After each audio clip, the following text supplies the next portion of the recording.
L'chaim again. L'chaim. Merry Christmas. Awoo. That was Thank you. That was Tim Allen welcoming you. Hot off of Santa Claus 15. The Santa Claus. The Santa contingency. The Santa retrial. Santa reborn. Hi everybody. Welcome to the what is this? The 10th or 11th? This has to be the 11th. Oh, yeah, I meant to. We haven't discussed what we're going to name this one. What was the last one? It was. I know I wanted to call it 9 because like German is scary. Sure. But what did you? I think I said spine. Spine. That made more sense. Is this 9 or? This is 9, 10, or 11. Okay, this is 10. So then what could 10 be? 10 That's 10 Burton, the scariest director out there. 10 monkeys? No, how many monkeys are there? No, there's 12 monkeys. 12 monkeys. Oh, in 2 years, get ready. We might have to come back to this. Yeah. Throughout the show, periodically, like at the most dramatic moment in each story. How about Sven Gulli? What about Slevin? Lucky number. We need to talk about Kevin. Oh, that's good. Yeah. Tennant. Tennant. That's it. Yeah, Tennant. we'll talk. Okay, Creepy Christmas, Haunted Hanukkah, part The Tenant starts right now. So welcome in to our 10th annual Creepy Christmas, Haunted Hanukkah episode. This is Daniel. I'm going to do it like a Treehouse of Horror thing. Right. Daniel, script consultant Zaffron. This is Greg, name pending Gonzalez. Greg Hellbrooks. And this is our annual Creepy Christmas Haunted Hanukkah episode where we talk about spooky stories around Los Angeles. Spooky, creepy. The reason, if, our new listeners, we've got, I don't know, maybe 2 million new listeners since the last episode. So after that hot dip dab episode of The Candiest Dandy. Yeah, ever since our dip dab video went viral because someone went trick-or-treating for marijuana, we suddenly have 2 million followers on LA Meekly. Yeah. But for those who don't know, we started this show, our 10th anniversary episode was last month, November. So we had done our first episode in November, but we so desperately wanted to do a haunted episode, but it was no longer October, so we decided to do Creepy Christmas Haunted Hanukkahs every year for December, which harkens back to the Dickensian days where you're supposed to tell scary ghost stories of Christmas's glories of Edward Gorey, extra snoring, extra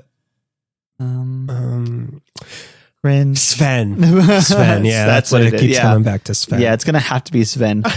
I bet there's like an atrocious murder word that we're skipping over. Yeah, it's like serial killers all know this word. Yeah, Ted Bundy. No, that's Zodiac. Never mind. How many characters are in the Zodiac?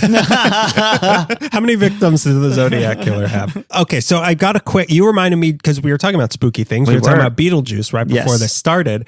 Now that we shall not say his name 2 more times. Yeah, just to go give you a peek behind the curtain before every episode starts, we're probably talking about Beetlejuice. Most likely. Oh, no, that's 2. Oh, no.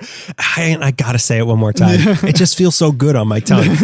Yeah, if we're not talking about Beetlejuice before we record one of these, we're probably talking about Frankenweenie. Either the short film or we're talking about Vincent.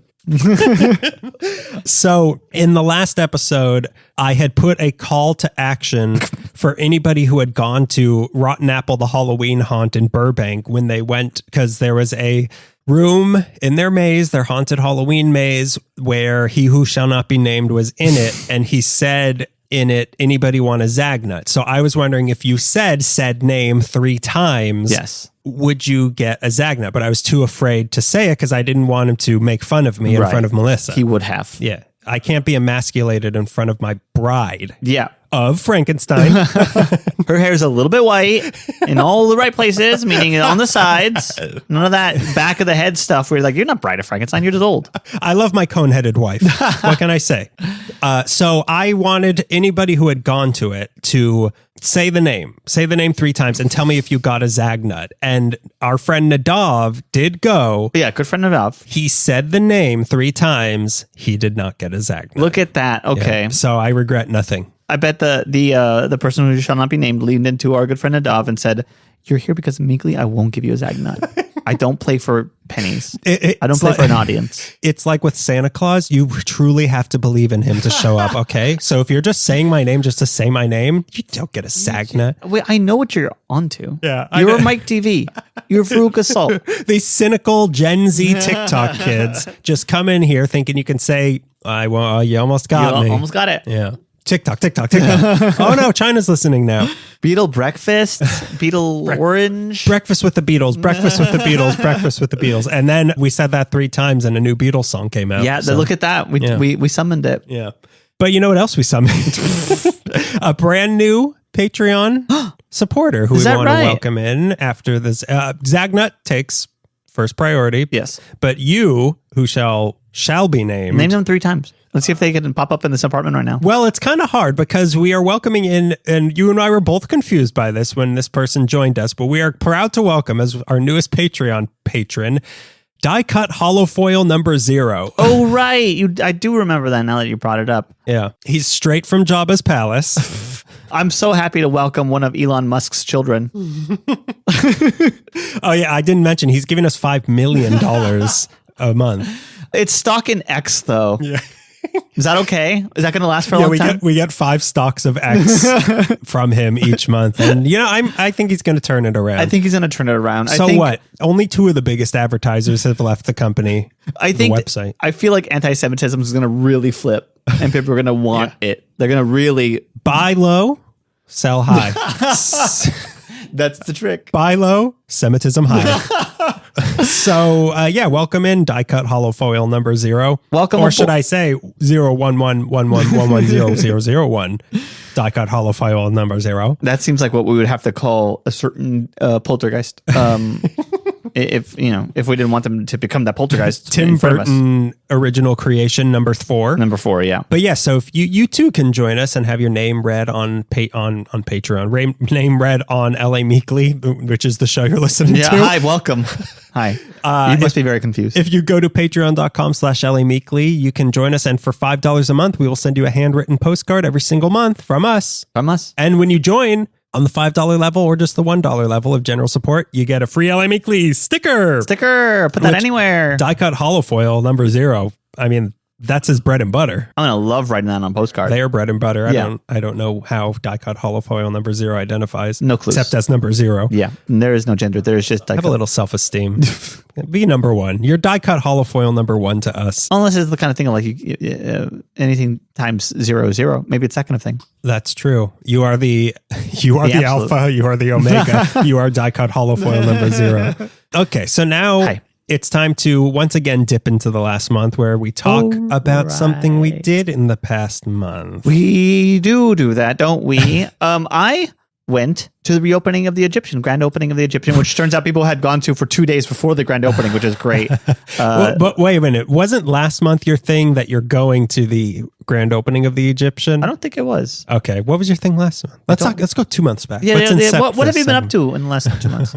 Well, then if that was, then I went. And it's beautiful. It's absolutely gorgeous. Yeah. You showed me pictures and I made sure you confirmed that the scarab beetle is still there. Yeah. You needed photo. You didn't believe me. You needed a photo, and it wasn't rendered. It's not deep fake. It's absolutely gorgeous. We went for the second showing of The Killer, so I didn't get to see David Fincher do a Q&A, which is fine. Q&A. But the candy comes in Egyptian boxes, like the boxes for the Egyptian theater. Like it's almost like their brand or something. I don't know. They sell Egyptian branded candies? No. The box is just like it has like a design motif from the building itself. So like the Egyptian theater sells like it seems like their own candy. Wait a minute. So you're telling me you can get a box of Junior Mints and it has like a guy going like this? Yeah, engraved on it. No, stupid. The box itself.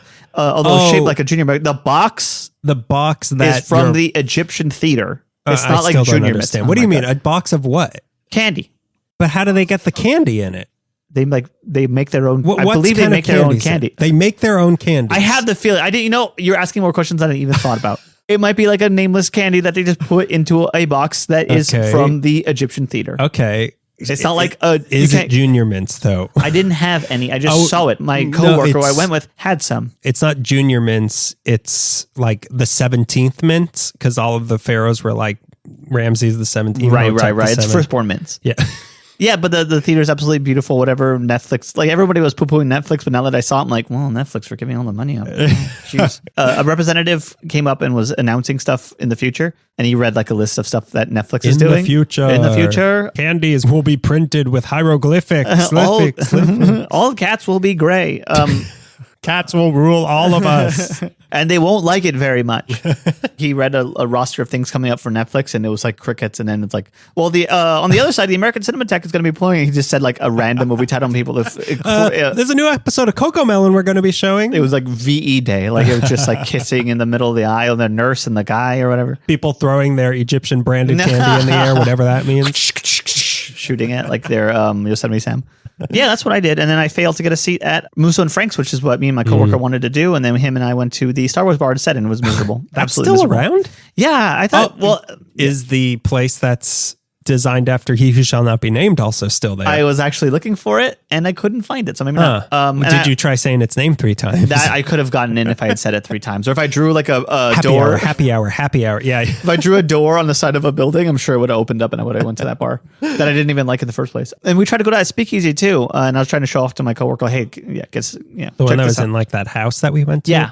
That was a weird place, wasn't it? It was a little bit, yeah. Yeah. I don't know where that was. I still don't understand where I was when we went there. But so the Star Wars bar is still there, and it was so crowded at Musso and Frank's. It was because probably the Egyptian is like cat a corner to it. So everybody who before or after a show went there. Everybody had like jackal ears when you went in. Yeah, they all had jackal ears. They were standing like hieroglyphics, the whole thing. They were getting what's it called when you get your brains pulled out of your nose? They were getting mummified. Mummified. Sure, that's a shorthand for it. That's a phrase like getting plastered. I got mummified this weekend, and I got to drink a lot of water now. My urine tastes weird. I went to Musso and Frank's, and all I got was this. No, that doesn't work. Lobotomy. Go ahead. What did you do this month? Well, that was the oldest man thing you've ever done. Is before you answer a question, you took a long sip of lukewarm coffee. Let me just whittle this toothpick down from this great oak from this branch of General Sherman, and then let me just take a bite out of this apple I've been tossing in the air. Ooh, a worm. We went to a place that you and I, or you and Melissa? Yeah, weren't you there? Me and my bride, you. Yeah. First bride. The Bride of Frankenstein and the side piece of Frankenstein. Renfield of the... the Renfield of Frankenstein. Yeah, the Renfield of Frankenstein, yeah. So we went to a place that I've always wanted to go to, but never did. I think you've been here, but it was Bergamot Station. Oh, yeah, I've been to Bergamot Station. Bergamot. I thought it was Bergamont. Let me double check. I'm pretty sure it's Bergamot. It might be. Because I say everything wrong. Spice. Yeah. Whatever you think it is, it's probably different. Yeah, take out one letter and we're probably there. Yeah. It's Netflix. Did you watch the thing on Netflix? Did you go to Muss and Frank? Muss and Frack? It's Bergamot. Okay, Bergamot. Because that's the like herb or tea leaf or something that's in Earl Grey tea that makes it taste like Fruit Loops to me. Oh, okay. Yeah, we went there, and for those who don't know, it's like a bunch of different art galleries that you can just go in and for free. Most importantly, I did demand where's my Earl Grey tea at each one, and they didn't know what I was talking about. But you go through each one, and it's just art. It's different artists. You can buy it if you want. Yeah, about a few. I mean, what is $40,000 to me?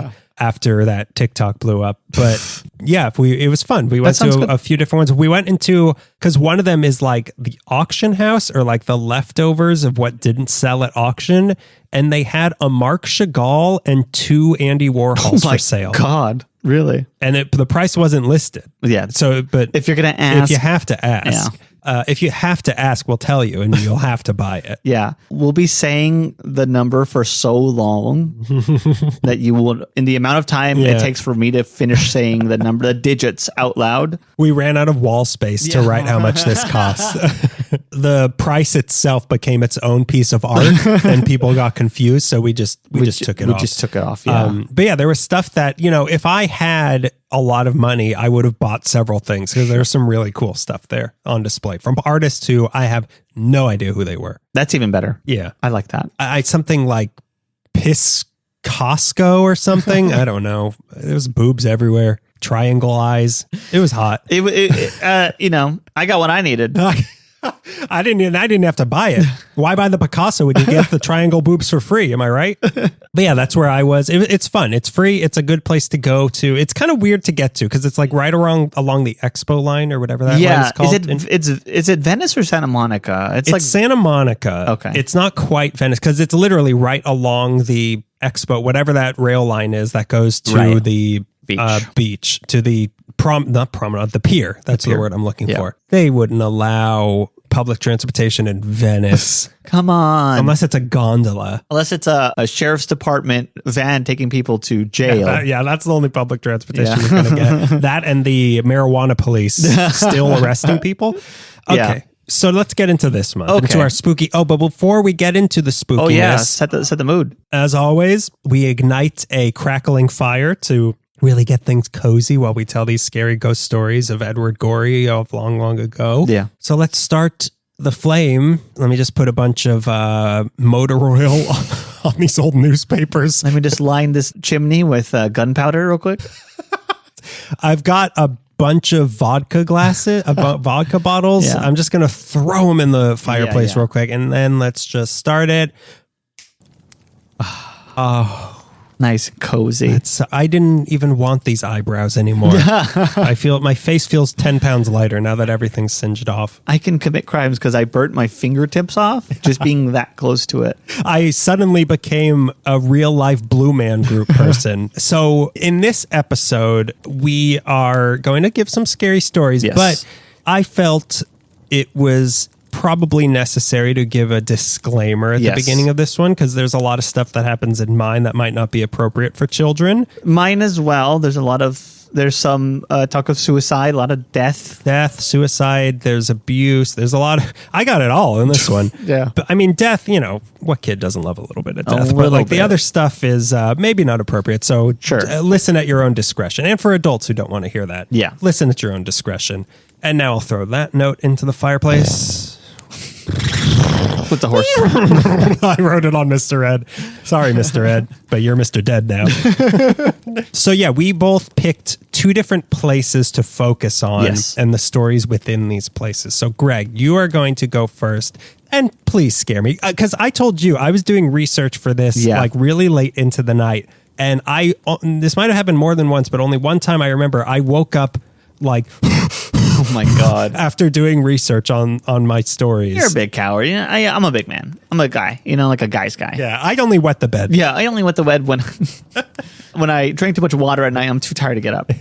I knowingly pee the bed. I purposely, for sake of ease, comfort. Yeah, which is number one. And the smell. That's what I love most. I love it. Just marinating when you're in. I'm going to be talking about a building that I honestly have been aware of for a very long time and have not even read a single sentence about before. I just knew where it was. I'm going to be talking about the Alexandria Hotel in downtown LA. I think the reason is because a lot of those hotels downstairs, downstairs to the big man upstairs, the mayor, who's a woman. Yeah, who's a woman. The mayor was a woman, but those get so overshadowed by the Cecil Hotel. Yes, they do. That it's hard for anybody else to focus on these other ones. Yeah. But we've already done the Cecil. And nothing else to say about it. Built on 5th and Spring in downtown LA in 1905, this 8-story building and its 12-story annex are one of the oldest standing buildings in Los Angeles and also one of the most haunted.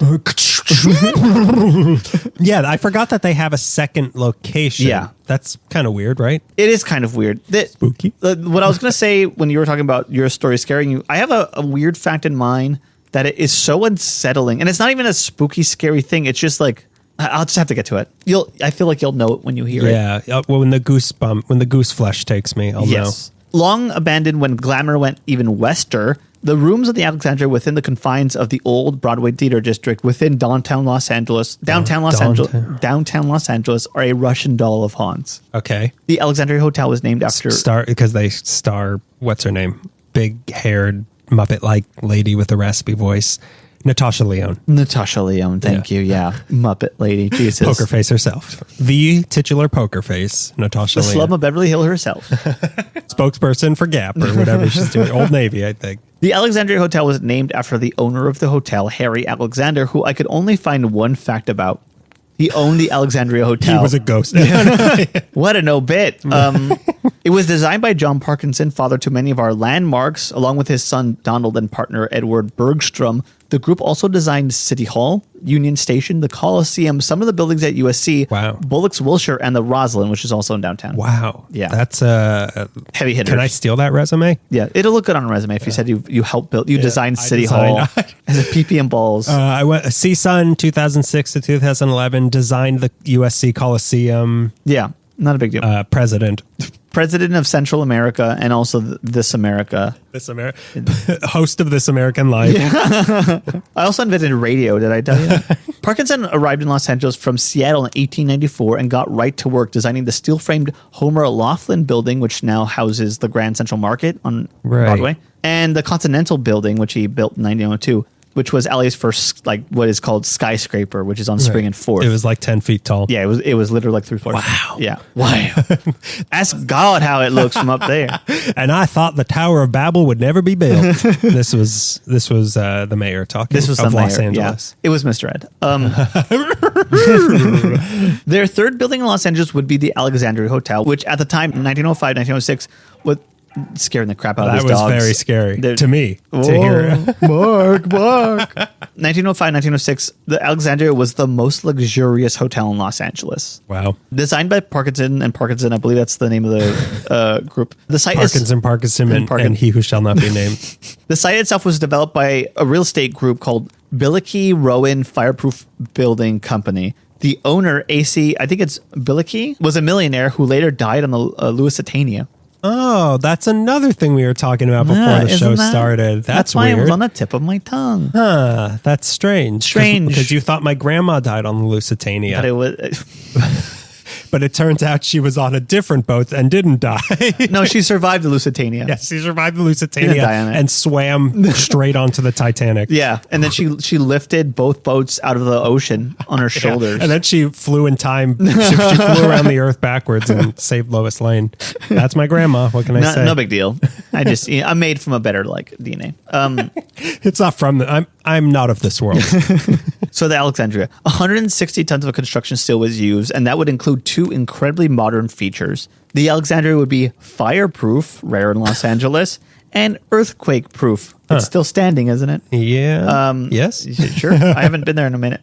The article announcing the construction started also pointed out that it would have a modern feature newer buildings were trying out called fire escapes, despite quote unquote, despite the fact that the building is absolutely fireproof. They still had fire escapes because the city made us. It's for the fire to escape because it's not welcome. If it's chasing you, we want it. Yeah. Fire goes in there to be extinguished by humans. Looking for a good night, a good stay in the city. As far as style, Parkinson went with a Beaux Arts look, which featured brick and terracotta facade with large stone sculptures of griffins adorning the building, which I passed by the other day and I finally looked up. I'm like, oh, the griffins are right there. They're looking at me. They're beautiful. Is that, maybe I'm thinking of something else, but there's some buildings that they didn't bother, maybe this was just in Chicago, but they didn't bother putting the face on the gargoyles or whatever. I think it was Chicago. This happened in Chicago. There's definitely one in Chicago, but because there's this big statue that has no face because they're like, well, there's never going to be a building as tall as this to notice. Hubris. The hubris. What Greek god suffers from hubris? Is that not Oedipus? Is it Oedipus?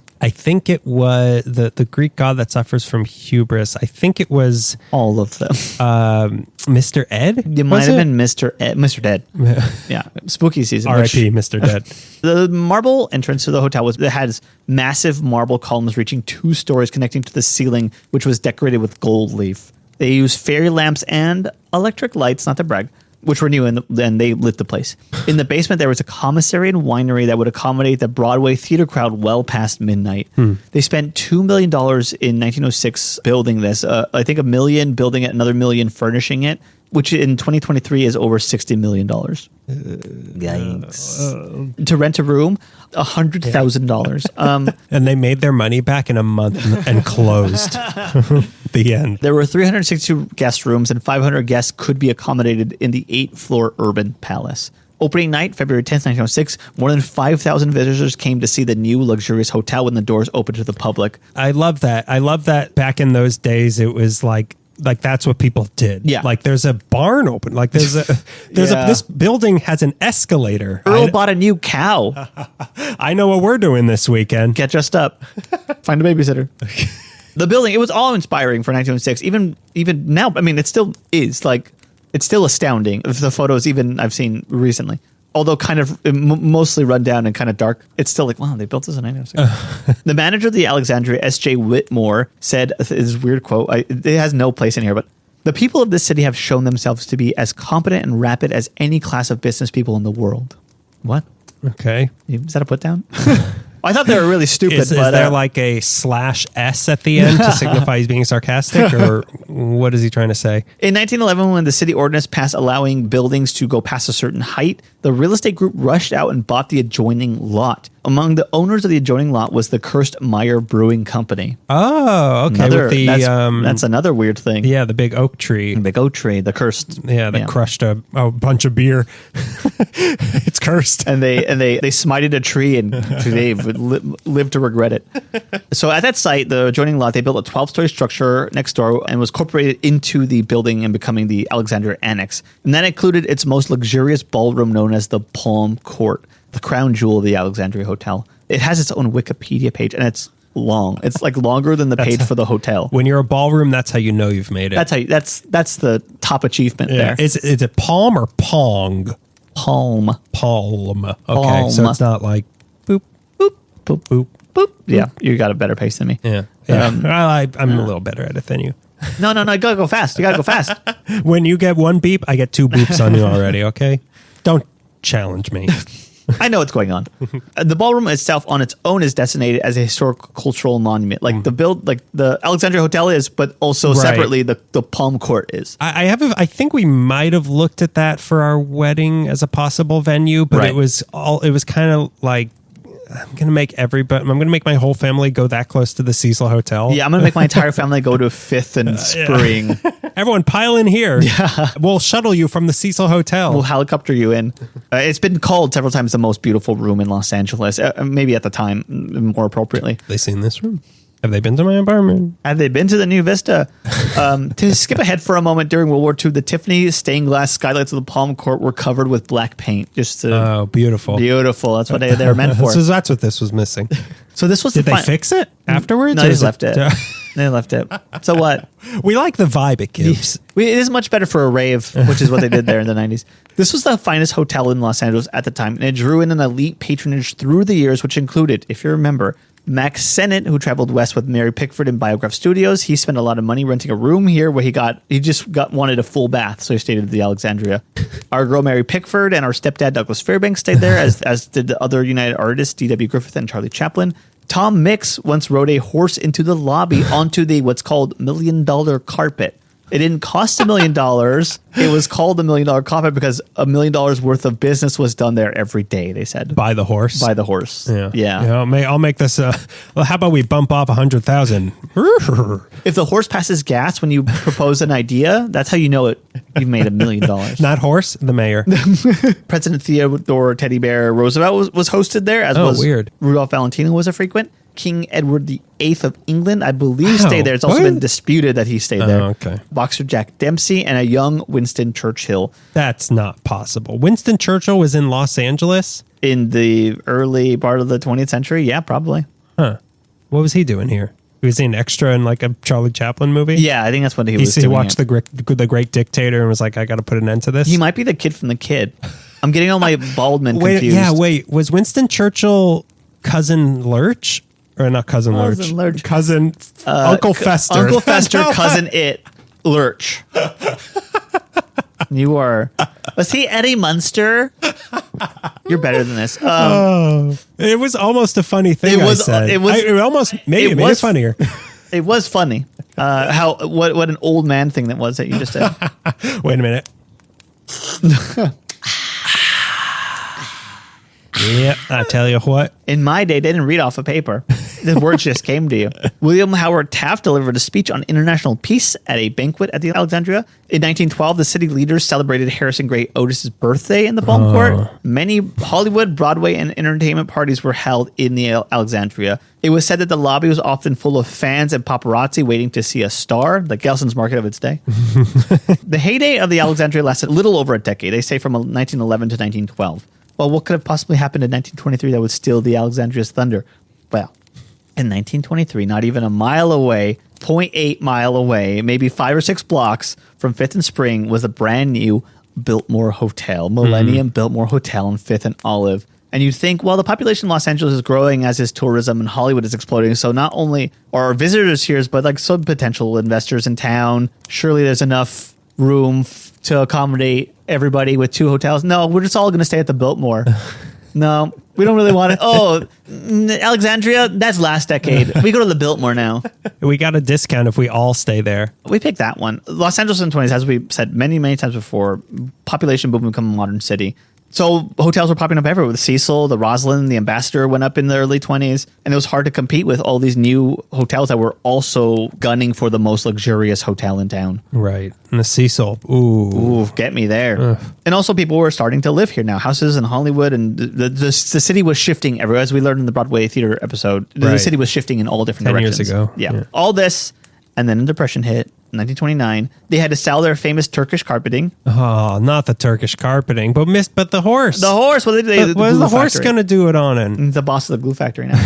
They sold the $100,000. It said silver service. I wonder if they mean silverware. There's a silver surfer. They sold silver. Yeah, it must be. Silver surfer is number 1. Yeah. It must be. Yeah, that's the silverware, right? Yeah, I guess. I assume $10,000, $100,000 worth of silverware. I guess I know where you sat on the Titanic. They let you eat in the boiler room.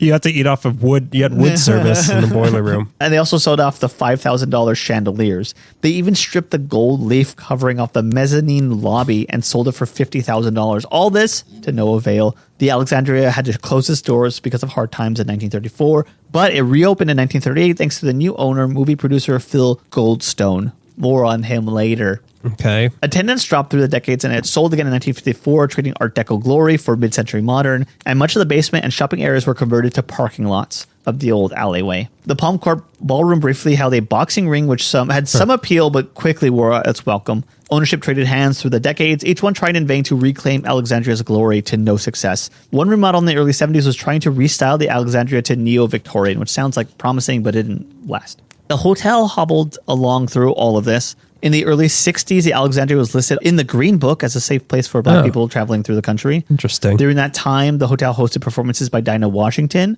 Ike and Tina Turner, Cassius Clay, and Aretha Franklin. Cassius Clay gave a performance. He gave watch me destroy this peewee, this little pipsqueak. I'm going to beat him to a pulp. Cassius Clay for lovers. A civic rally for Malcolm X. Cassius Clay beats the classics.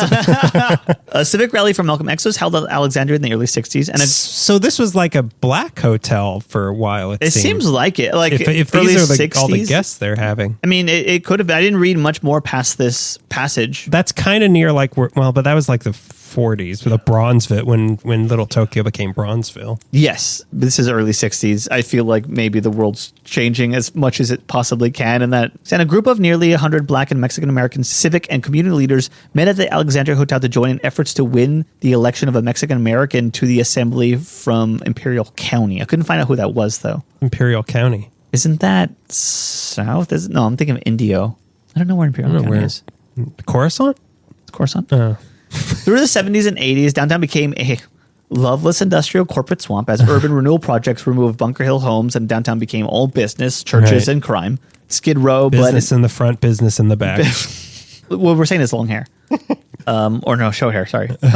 Skid Row bled into all parts of rundown downtown area. Churches took over abandoned theaters, and all the vacant Old Glory hotels became low-income housing. And that's kind of where the Alexandria is maybe still at. In 1988, city officials called the Alexandria Hotel the worst drug trafficking spot in Los Angeles. 600 arrests were made between 87 to 88, mostly for selling crack cocaine. And also, a crack laboratory was uncovered on the hotel's 12th floor.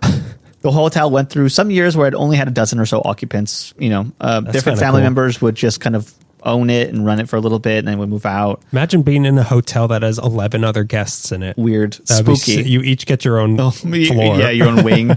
The hotel was slowly converted into an SRO hotel, single room occupancy housing, and long-term low-income housing, which is good. A good use for a big building with a lot of rooms. But because of its proximity to Skid Row and the nature of downtown at the time, it wasn't getting many regular overnight guests. It changed hands again in 2014. Nobody made it through the night, right? When is this going to get spooky? Scare me. This isn't spooky. Downtown becoming a ghost town through the 90s. A ghost town. And that rent stabilized ordinance. Whoa, single room occupancy. I can afford to live in the city. Oh, spirit room occupancy, right? It changed hands again in 2014, landing on a developer named Isaac Shomoff, who managed to restore portions of the existing lobby as well as the palm court and second floor ballroom, the Rose Court. They now today look very nice, and you could, like you said, rent it as a venue for a wedding or a party. The beautiful bar, The Wolves, is part of that restoration. Oh, that's where that is. Yeah. Okay. The Alexandria has been seen in many movies. Yo Boy 7, Dreamgirls, Waterfront Elements, and Spider-Man 3. In 2005, the hotel was converted into rental units, and you think, yay. But no, because 2 years later, 2007, the city and developers were sued in court for harassing and evicting over 100 low-income residents to get in those young, rich white kids who wanted downtown lots. Boo. That doesn't sound like Los Angeles. The city of Los Angeles? A judge ordered this corrupt-ass city to help displaced tenants find housing, which means the city probably had them killed. Don't breathe in Los Angeles unless you have a trust fund. In 2012, the hotel was converted into condos, but for who? Let's get back to the men. Ghost? Let's get back. Is that what the housing crisis is about? The ghost could afford to live here. The only people who can live downtown are the ghosts of the people who used to be able to afford to live. Who died trying to live here. Let's get back to the man who bought the building in the 30s, Phil Gladstone, and the story of what is called the Ghost Hotel. Oh, okay, here we're talking. Wait a minute. Is GHOST some sort of acronym for good housing of United? Oh, wait, though. There's no U. Goose. I spell it in the British way. Stabilized tenants. You found me out. Sorry. Right, this is spooky, I guess. So to tell this story, we do actually have to go back to the original building of the hotel, 1905, when the hotel itself was being constructed. 1905, a man named William Chick had a livery stable next door to the site where they would build the Alexandria. He sold his stable and went to business with the developers. So they're building the building. He has a lot next door. He sells it, goes into the business with his guys. So on the lot he owns, he builds an addition to the hotel on his property that would be a seamless extension of the Alexandria that could be accessed from the main hotel's corridors. Okay. But there were no stairs or an elevator on Chick's side of the property, and he saw the building them as an unnecessary expense since they're already on their side of the building, stairs and elevators. Let them pay for it. As we know, the Alexandria closed during the Depression and opened in 1938 thanks to Phil Goldstone, and William Chick's son, Lee Rohde, was by that time the owner of this extension on the other side. Okay. Wow. This is scary. Yeah. There was a dispute. It's scary how convoluted this is, yes. There was a dispute between Roddy, the son, and Goldstone when somebody from the main side of the hotel moved into the extension, Roddy's side, because Goldstone on this side was raising everyone's rent. So this guy just goes to the extension side. But the fact that the annex was cheaper and he had no control over that side of the building infuriated Goldstone. So he further attacked him by sealing off the extension, making access to this side impossible. And he did this on 7 of the floors above ground. Only the storefronts could be moved. You could move around the storefronts between the two buildings, but above that on the hotel levels, you couldn't move around. You couldn't go between buildings anymore. The only way, remember, there's no stairs or escalator on that side of the building. So you're just entombed. Wait a minute. So who was... Nobody was on that side. I don't know how they dealt with that. He had you would have had to move everybody out because you were just in your room with no way out except for the fire escape. The only way onto that side involved a tall wooden ladder from the hotel side, which led to a hatch on the roof where you could climb up and then down through the hatch and then enter through one person's window. Hey, if the rent's cheaper, why not? It's worth it.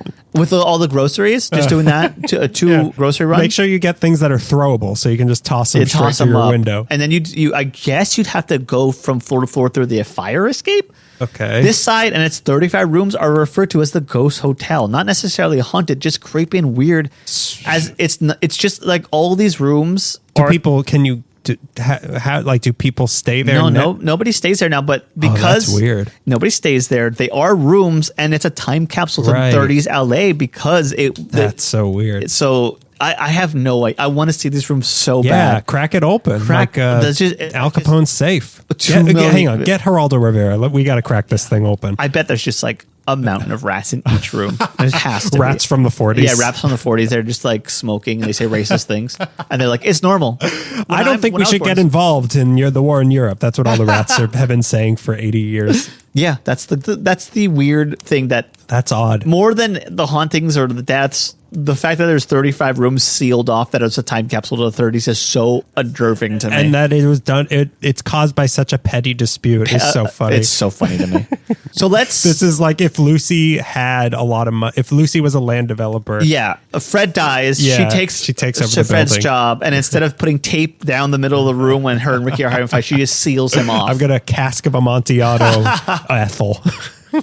Ethel, come down. We have a new dress. I have a new hat. What's the old lady that lives above Mrs. Trumbull? Mrs. Trumbull. Mrs. Trumbull. Mrs. Trumbull was slowly sealed up in her apartment alive. So let's talk about the deaths at the Alexandria Hotel. Okay, please. There are many deaths over the 118 years of the Alexandria's long life. Many more than I have listed here, and some are in strange clusters. Oh, weird. I got a majority of these by way of Craig Owen's book, Haunted by History, if you're curious about the good... Former guest on our show. On this show. Mm-hmm. We had an episode with him. He's a good friend. If you're curious about a good LA history book that involves ghosts and great photos, then check out Haunted by History. There was a labor dispute. This is like, according to him, as far back as I could track some of the first deaths, or maybe the first death. There was a labor dispute during the construction of the annex in 1911, which resulted in iron and other metal workers going on strike and picketing outside the Alexandria. In response, the LA City Council very gracefully and compassionately banned picketing very soon after. They're going to say sealed them in their homes. That's a great, like, for all the unions that are going to go on strike, the people who like strike metal. Yeah. Imagine the signs they could have. It would be so funny. I strike, but I am also on strike. I strike, therefore I am on strike. I am breaking this welded bond between... oh, this is good. Keep going. No. Keep going. Say everything you know about Min's work. And then also Sven for 10. It's really funny. It'll make sense funny when you read it. Yeah. It's more of a written joke. The Alexandria then built Alexandria, because the workers, the iron workers and all the metal workers are striking. Also, Alexandria, bring it back to the Egyptian theater. You're right. Thank you. Sure. You're welcome. Sure. The Alexandria then built a 14-foot fence around the annex to keep the scabs safe from picketing workers. Please protect the scabs at all costs. Don't picket What would we do without scabs? Please don't picket the scabs. On September 2nd, 1910, a non-union worker / scab named Louis Jeffries, nephew of boxer Jim Jeffries, not that one, was killed when a hoisting derrick collapsed and fell on him. Which derrick? A hoisting derrick. Derek Jeter? Yeah. Not that one? Derek Jeter killed the nephew of Jim Jeffries. Okay. So that might be... Hey, this is, this is what they were striking about. Yeah, pretty much. The next day, another non-union worker named Mark Berkowitz died when a defective... Not that one. Died when a defective hoisting derrick caused him to fall off a second-story girder and into the basement of the annex. He died then. Oh. Around the time of these deaths... What a horrific death. Both of these. Fall from... Yeah, to be crushed by a girder and to fall off... Into a basement. There's one thing scarier than falling off of a girder. It's being crushed by a girder. Of all the girder-related deaths, those are the two scariest Definitely ones. top two. Yeah. Around the same time of these deaths, remember 1910... a worker found a bag of dynamite at the annex. The bag belonged to a man named Albert Kennedy, a former miner, and he explained to the police on the scene that it was left as a practical joke, which they accepted. Not too long after... Light it. It's funny. Light it, yeah. See, they're firecrackers. Not too long after that, October 1910. Do you remember what happens in October 1910? Is that when the LA Times building was bombed? Exploded thanks to 16 sticks of dynamite, thanks to the McNamara brothers. So a month later... a giant building explodes in downtown. Accidents, or were these two men murdered by the union? We'll never know. Murdered by anarchists. So unions are bad. I knew it. No, that doesn't fit in with my current understanding of unions. In December 1910... I stand with the Netflix half of the Egyptian theater.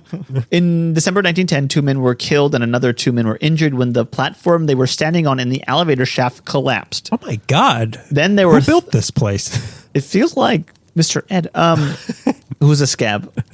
Then there were the 3 deaths in 3 weeks. March 1913, 60-year-old Meckel Lee died of a heart failure in her sleep. Then G.W. Clark died of a cerebral hemorrhage in his sleep. Finally, March 18th, 21-year-old Marjorie Sullivan was discovered by her mother and sister in the morning having died of heart failure due to phytitis, or basically it's tuberculosis. Mike Tyson? Yeah. Basically tuberculosis. Okay. Also died in her sleep. All right. That's weird. That happens. It's weird for it all to happen in a week or whatever. 3 of them in the span of, what did I say? 3 weeks. 3 of them in the span of 3 1 weeks. a week. That's a bad average. That's a bad average. Murdered by arrest. I put... But they put a warrant out for Morpheus. In 1950, a 25-year-old woman committed suicide by drinking poison. 2 more heart attacks occurred in 1916. And in 1918, 27-year-old Ethel Ferry committed suicide by gunshot to the head. In 1919, 45-year-old L.B. Smith Jr. jumped or had fallen off the 6th floor story window, surviving because he had landed on the 2nd story skylight, but then died later at the hospital. Another 2 suicides in 1920, and in 1922, somebody overdosed on opium. In 1922, a 22-year-old man named Vaden Boge, a son of a wealthy Oregon rancher, registered Son of a wealthy Oregon rancher. registered Mr. and Mrs. Boge, got a room for 2 on the 4th floor, and then mentioned that his wife would come later with luggage. He ordered room service. They brought him the food. He was left with a food tray, and an hour later, staff were alarmed when they heard screaming come from his room. He ran out saying that he had been poisoned. He collapsed and died. Oh, weird. And his wife wasn't there yet. No. One of the coffee cups was half empty. The other contained cyanide. There was no indication that a woman had ever been present in the room with Boge, nor were there any eyewitness accounts of anyone being seen with him. The newspapers reported the police were searching for a ghost woman. Later, detectives learned that Boge was not married and had no interest in women. Family claimed he was depressed and possibly suicidal. What do you mean by that? What man doesn't have interest in women? What are you trying to say? I don't understand. So he was all man. He no interest in womanly thing. I don't understand. He liked hunting so much he didn't have time for women. That's what you mean, right? Okay. Okay. I get it. I think I understand. Yeah, I get it. He sounds cute. His family claimed that he was depressed and possibly suicidal. So nobody really knows what is going. Why go to that ruse? Yeah. Why pretend to be murdered? I don't understand what happens. Why create the mystery? Yeah, I don't either. But that's weird. It's very strange. Yeah. Many more suicides. Or maybe wanted to leave a mystery. I don't know. Yeah, there's some people that are like that. Yeah. Many more suicides in Alexandria followed. In 1961, a former mental patient leapt to his death from the fire escape and landed on 2 people who survived, although one had a broken back. In 2009, an 87-year-old man fell off the 9th floor when the fire escape railing buckled. In 2013, a 24-year-old man fell from the 4th floor, not sure if it was accidental or not. This is just a handful sample set of deaths that have occurred at the Alexandria. I would never use a fire escape. Even if there was a fire, I've never seen a fire escape that looks stable. Nope. Never. Nope. I agree with you. I've never seen a fire escapes are just not an LA thing. Not really. No. Yeah, that's weird. Yeah, it is very weird. Because I watched Rear Window. I'm like, I want that life. But do I? Yeah, how are we supposed to get out of a building if there's a fire? We'll call our landlord, and in 9 weeks they'll. If you listen write to a our letter voicemail. to the city council, they're gonna say a few racist things about you, but then they'll pass an ordinance to help you. Yeah. They'll message you saying they listened to your voicemail, and then that's the last. That's the end of it. The last thing you hear is a recording from Kevin DeLeon saying, "I appreciate your concern," and then he follows up with a racist thing. Yeah. I appreciate your concern, you. Yeah, and then he'll kind of just take a stab at what you are. Yeah, you hear a wheel spinning. Yeah. I have a problem with you. Southern German. And it's just like a robotic voice. Swedish people. Here's a new one. Yeah. Yeah, some of you heard this one? So let's talk about the hauntings. Okay, good. This is a very haunted hotel. It's well known that there are no definitive proof of ghosts. Or hauntings. Greg, I'm covered in ectoplasm right now. Do you not see? Yeah, have you didn't Can even you ask. explain this goo? You didn't even question it when you walked in here. I have goo all over. It was like there's something about Mary when I walked in. That was ectoplasm. You didn't say anything. There's something about Mary. She's a ghost. There's something about Mary. I see her burned into my toast. All we have is There's something about scary. It's good. Thank you. That's also fun. That's also very funny. That should be the title of this episode. All we have is stories and things I hate about Boo. Go on. Are you sure? No, but go on. No, I just can't help myself. All we have is stories, and sometimes some places get more stories than others. Right. The Alexandria is a place with many claims, and within the Alexandria are the two beloved ballrooms. The second floor, see, there are two ballrooms, and I never know which one they're talking about, because I think the annex has the Palm Court, and the second floor ballroom is the Rose Ballroom, if I understood correctly. Which, just quick sidebar, I give you another movie name. Yeah. A quick sidebar.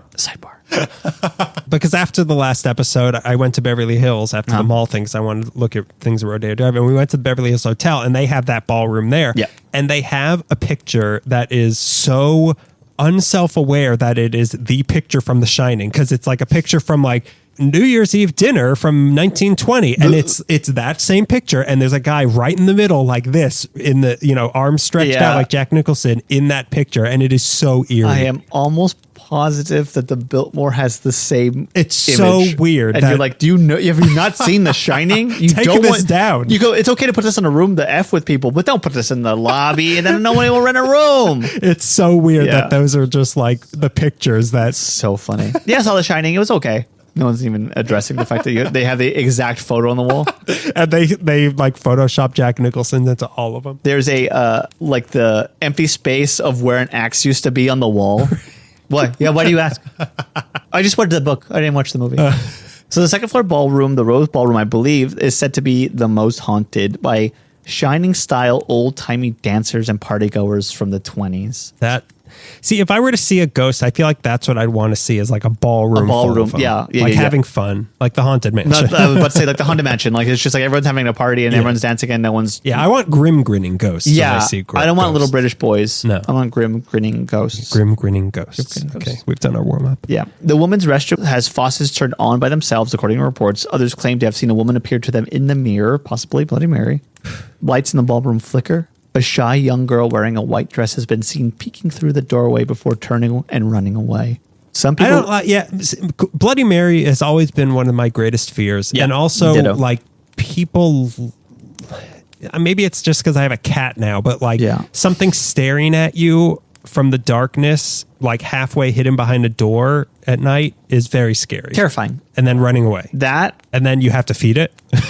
Then I got to get up and figure out what it has in the mouth. I have to get up and scoop its litter. Literally, I think the scariest thing is someone standing. Were you waking up to someone standing at the edge of your bed? Is maybe the scariest thing. Yeah, because you've had sleep paralysis before. I have had that, and I've also woken up to see a silhouette. It was just my mom standing there, but I've woken up to a silhouette at the edge of the bed, being like, "This is it for me. This is the last thing. I'll be explaining in the afterlife that that's the last thing I saw before I was ripped in half. I made waffles. I'm more of a pancake guy." Some people claim to get odd headaches in the ballroom. Some people hear unexplained music coming from the ballroom. A paranormal team reported mirrors flying off the walls in one of the rooms, lights turning themselves on and off. Some people claim Valentino's room on the 12th floor is haunted. They get chills in front of his suite. It's said that an angry teen male haunts the chaplain suite on the 11th floor, doors shut by themselves, which is not the chaplain I know. Teen male? Still male? In chaplain's room. I mean, teen something else, but not a teen male. Maybe he's the teen male. Doors shut by themselves there, which is how you know it's an angry young man. And you can hear the faint shout of, "But I want to play Counter-Strike, Counter-Strike." Yeah, Counter-Strike. You can hear the faint sound of Blink-182 coming through the other side of the wall. The girl at the rock show. There are cold spots throughout the entire building, but many say they feel the sensation in the Palm Court. Residents reported hearing banging sound, bursts of cold air blowing through their rooms in the middle of the night with no access points, or like no windows, no doors open. Some people have reported a dapper man dressed in 20s clothes reading a newspaper while sitting at a table. Others have seen a shadowy figure moving through the parking garage, which might just be like any parking. Well, that's Deep Throat. Yeah. He wants to tell you something about Nixon. He's got the scoop. The basement is said to be haunted by the ghosts of two former mobsters, Larry and Gus, who make regular appearances. One person speculated that Gus was a hitman from the old Ciro's nightclub on Sunset, which is now the Comedy Store, also one of Gus's favorite haunts. Johnny Tightlips over here, spilling all the information. Yeah, another ghost. Yeah, a lot of speculating going on in that. Some former guests have reported being disturbed. This ghost is like ratting on other ghosts in heaven. You won't believe the things I saw. Yeah, I don't remember a single mobster's name. You won't believe, but Walk on Water Jesus up there is doing. He's skimming off the top of God's pachinko racket. He's going through the donation basket. The elevators would take people to the wrong floor, more frequently to the 9th floor or the ballroom, both of which are said to be hot spots for cold spots. But the most interesting of these ghosts... This spot is just right. Just right. The most interesting of these ghosts to me is the woman in black, who first started appearing to guests during the late 60s renovation. Many people claim to see a partial-bodied apparition of an Edwardian woman dressed in black, face covered in a veil with a big hat, wandering the hallways of the hotel or the bomb court area. A former employee was hanging pictures in the hallway at 2 a.m. when she saw a woman in her 30s wearing black high-necked dress. After seeing her, she disappeared. And a new legend, according to Haunted by History, is that the lady in black is a shapeshifter that can take the form of a black cat. Oh, okay. These are just some of the hauntings and things. I like a good shape. I don't think we've ever discussed a shapeshifter before. Me neither, but I also like ghosts that are shapeshifters. Yeah, that's fun. I want to do that. Yeah. Yeah. If I get a choice, I'm going to be. I'm going to be a ghost that could turn into like a Pomeranian. A black Pomeranian. A black Pomeranian. That's how you know I'm spooky. None of this can be proven, obviously, but none of the great ghost stories or pieces of folklore can either. What can be proven is that Alexandria still stands after over a century of fading glamour, still existing in the shadow of the Biltmore. And also now it's in the shadow of the Cecil Hotel in terms of like spooky stories, because nobody talks about, because I remember when we did the Cecil episode, we're like, and this is just the Cecil. Yeah. Like there's all these other hotels downtown that have these horrific stories. Yeah. But everyone focuses on the Cecil because of Elisa Lam. Right. Yeah. And you're right. And the Rosslyn and Alexandria and a couple of the other ones, sort of whatever. Biltmore is still glamour. Yeah. If you still walk inside, it's still glamour. It's still really expensive, and they're never going to become like a single room occupancy. Right. But also it has, which is possibly not, I know it's not true that it was the last place Elizabeth Short was seen. Yeah. That it has that rumor going for it. It's one of the 10 places with that rumor. Yes. Yeah, exactly. Yeah. She was seen at the Taco Bell. But yeah, the Cecil by reputation and the Biltmore because of luxury and reputation are the ones that get pointed out. This is the middle child. Yeah, exactly. This is the middle child. Yeah, this is the Greg of downtown LA hotels. At one point was very popular, and then immediately... And then Nikki, the Hotel Cecil was born. Got overshadowed by something much taller and better looking that still got to keep its hair. Man, the head of hair on the Hotel Cecil. Just the way that the Hotel Cecil's clothes fit on it. It's so perfectly. It's like, I wanted my clothes to look like that, but on me. That's the Biltmore, and that's the Alexandria. Yeah, and the Cecil. Does anyone ever call the Biltmore and say, I'm looking for Mr. Butts, Biltmore Butts? Biltmore Butts, yeah. They do say that, yeah. Yeah, I thought so. They have it, but by this time, over 100 years now, Biltmore's already come up with a zinger. Yeah, for when you get hired, they have. If someone calls and says, I'm looking for Biltmore Butts. You just respond, I'll put your mom on line 4. You say something like that. Yeah, you can. Depending on how you're feeling that day, you can either go with the Yo Mama category, the You're So Ugly category. Yeah. Your face is Biltmore Butts. Yeah. That's Alexandria. I didn't know anything about it really, other than just it's across the street from the last bookstore. Knowing the Ghost Hotel there is that's the most. I'm going to be actively looking for that side of the building. I want to see the windows. I want to see the windows too. Someone's got to. crack a window. Guys, crack a window. I want to send a drone into there. I want a drone to crash through the window. Crash through the window. And make a rude entrance to all those rats that are just living there peacefully. Rent-free.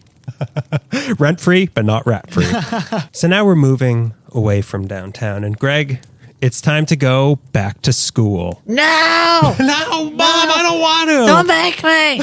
Please, I want to sleep in, I want a job. I want to work in the mines. I'm sick of learning. I want to go straight to a minimum wage job with no insurance. Mom. Let me just join the military. So this one, I knew I wanted to focus on one place. Yeah.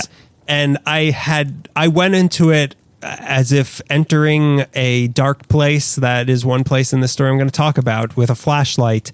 I had no idea what I was going to find, and I found way more than I bargained for. Have you walked around the campus?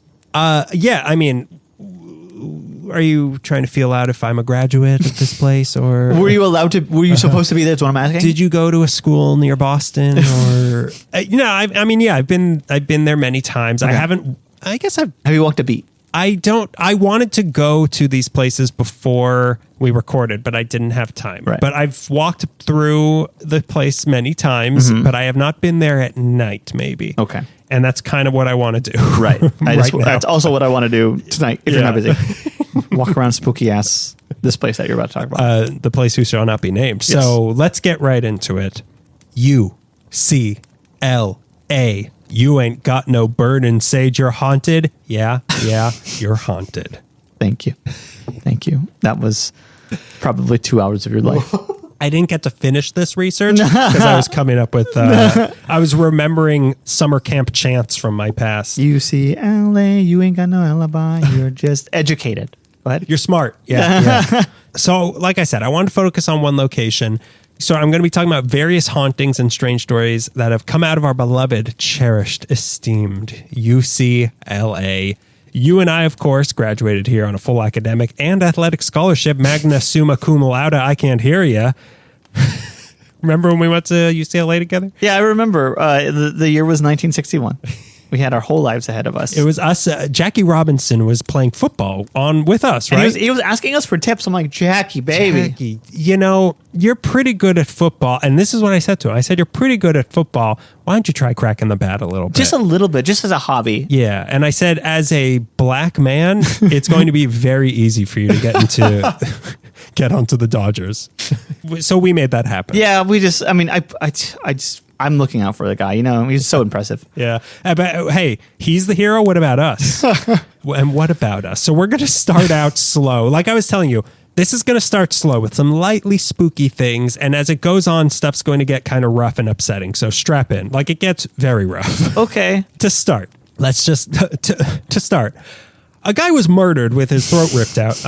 Let's just lay the groundwork of UCLA, but really broadly and only really the story as it begins in Westwood. Okay. So they existed. UCLA existed since 1882, but 1927 was the year that the Los Angeles Branch State Normal School moved to the area, or as they became known in 1919, the Southern Branch of the University of California, or as they became known the year that they moved, 1927, University of California at Los Angeles. It wasn't until 1958 they actually became known as University of California, Los Angeles, or UCLA. So that wasn't until 1958. But anyway, the Westwood campus was known as the Beverly site in the planning stages. And the first four buildings they put there were Royce Hall, the college library, now known as Powell Library, right, the chemistry building, now known as Haynes Hall, and the physics biology building, now known as Kaplan Hall. Okay. So all these buildings being together in that top part of the campus, like where that big lawn. Yeah. But at the time, that was it. That was the entire campus, was just that area. Okay.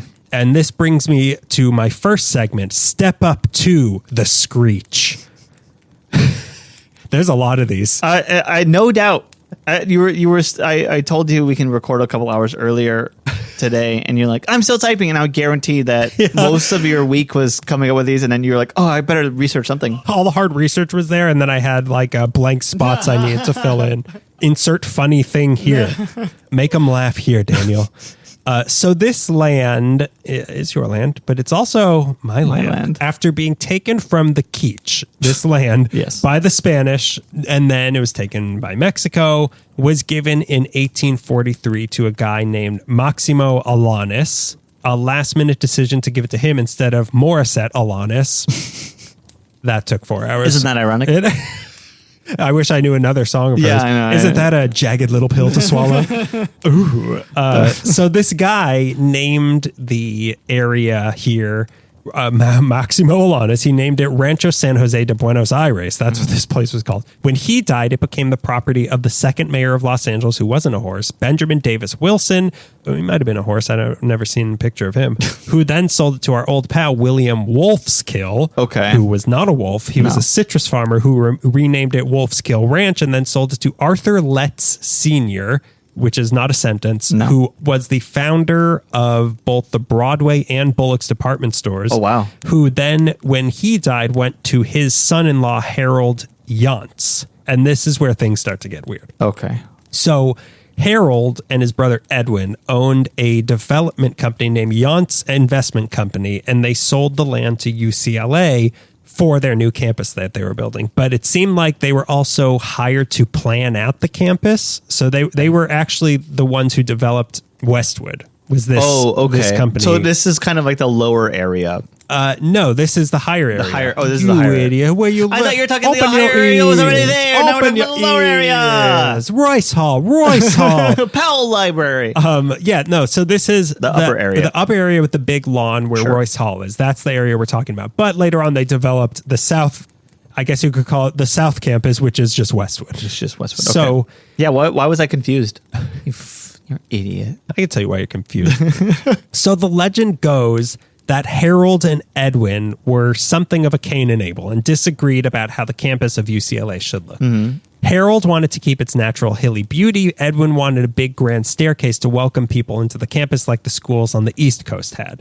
They couldn't agree, and neither would compromise. So when Harold went on a trip out of the country, Edwin just went and built the staircase that's now there in that big lawn area that you walk up. Am I my brother's sibling? So the big long staircase from the upper to the lower is that staircase. That's the Yance staircase. I have a video of my dog running down the stairs. Oh, your dog is cursed. I hate to inform you. Yeah. It's going to get diarrhea.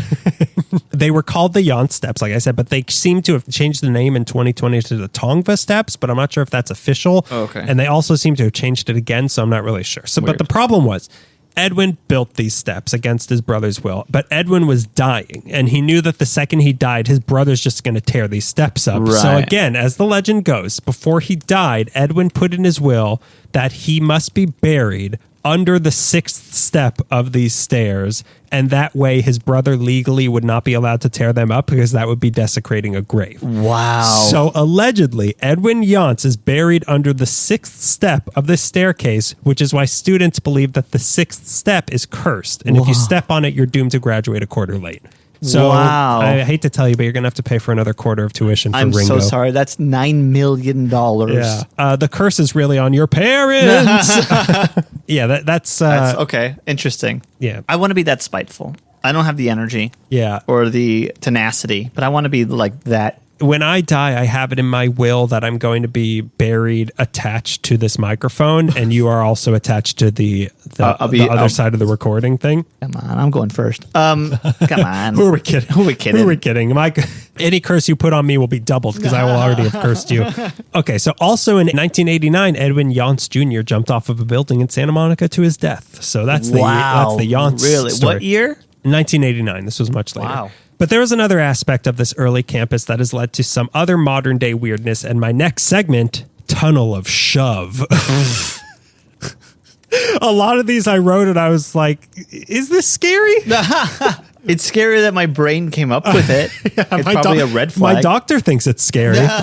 Okay, so before any of these early buildings were built, the very first structure built on the Westwood UCLA campus was something called the Arroyo Bridge. Okay. As we know, UCLA is a nightmare of hills, and that big quad area that we've been talking about used to have a giant gulch in the middle of it. Okay. Something of a Gower Gulch. Sure. It was a dip so deep that a bridge was needed to connect the two sides. Like, that's how much space there was here. Okay. The Arroyo Bridge did this by connecting the area that is now around Murphy Hall on the east to where the flag is at the end of the street that's now called Dixon Court.